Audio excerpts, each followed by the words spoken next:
Assalamualaikum warahmatullahi wabarakatuh. Jadi perkenalkan, nama saya Oliver Mursi dengan NIM SF240603. Jadi di sini saya akan menjelaskan tentang proses pembelahan sel yang terjadi pada tumbuhan, manusia, dan hewan. Dalam kehidupan sehari-hari kita bisa mengamati pertambahan panjang pada akar dan batang tumbuhan yang bertambah. Di dalam tubuh kita juga kita bisa melihat atau mengamati pertambahan panjang pada kuku atau rambut. Dan kita juga pasti pernah mengalami luka pada kulit yang akan sembuh dengan perlahannya. Nah, semua contoh tadi adalah proses dari pembelahan sel yang dimana menyebabkan sel akan bertambah atau sel diperbaiki. Jadi di sini saya akan menjelaskan tentang bagaimana proses terjadinya pembelahan sel pada akar, batang, dan daun. Jadi yang pertama yaitu pembelahan sel pada akar yang terjadi pada meristem apikal atau ujung akar. Tujuannya untuk menambah panjang akar atau pertumbuhan primer. Adapun proses yang terjadi pada sel pembelahan akar yaitu sel membelah secara otomatis lalu mengalami pemanjangan dan diferensiasi menjadi berbagai jenis sel akar.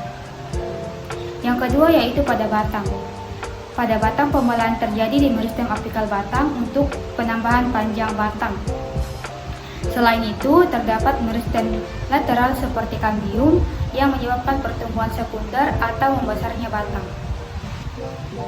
Jadi yang ketiga yaitu pembelahan sel pada daun, di mana daun tumbuh dari meristem tunas, lalu pembelahan sel terjadi saat fase awal perkembangan daun.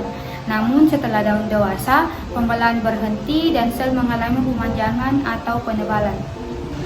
Selanjutnya kita masuk pada proses pembelahan sel yang terjadi pada manusia dan hewan yang meliputi pembelahan sel pada hati dan kulit.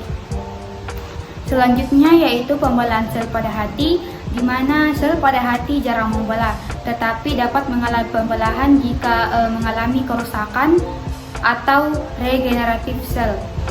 Yang kedua yaitu pembelahan sel pada kulit, di mana sel pada kulit terutama di lapisan basal epidermis aktif membelah secara mitosis.